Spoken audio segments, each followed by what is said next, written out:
బాహుబలి సినిమాలో ఒక మిస్టేక్ని గుర్తించిన. శివుడు చిన్నప్పటి నుండి ఆ కొండలెక్కి ఒక చోటకు పోయే ప్రయత్నం చేస్తూ ఉంటాడు.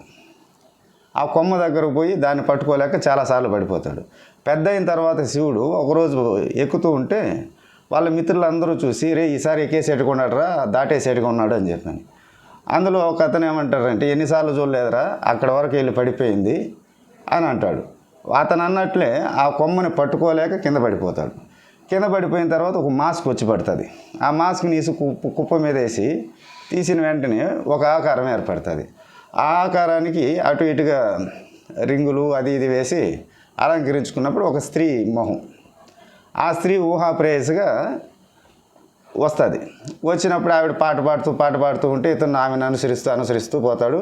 ఎక్కడైతే చాలాసార్లు విఫలమవుతాడో దాన్ని పట్టుకునేగలుగుతాడు శివుడు. పట్టుకొని మళ్ళీ పోతూ ఉంటే ఆ కింద పడిపోవడం, తీగలు కాళ్ళకు చుట్టుకోవడం, ఆ తీగలను పట్టుకొని వెళ్ళడం, చివరికి ఫైనల్గా ఒక లక్ష్యం ఉన్నది.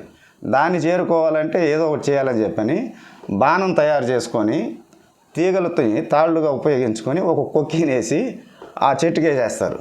చెట్టుకేసేసి దాన్ని పట్టుకొని వెళ్తాడు. మొత్తానికి ఒక సామ్రాజ్యానికి సంబంధించిన ప్రాంతానికి వెళ్ళిపోతాడు. ఇక్కడ నాకు వచ్చిన సందేహం ఏమంటే, ఈ తీగలతో తాళ్ళుగా మార్చుకొని అంత దూరాన్ని ఛేదించగలిగిన శివుడు ఇన్నిసార్లు ఆ కొమ్మను పట్టుకోలేక దాన్ని దాటలేక విఫలమవుతున్నాడు కదా. ఒకసారి అంత పెద్ద తాడు తీసుకొచ్చి వేసుకుని ఆలోచన రాకపోవడం నాకు ఆశ్చర్యంగా అనిపించింది.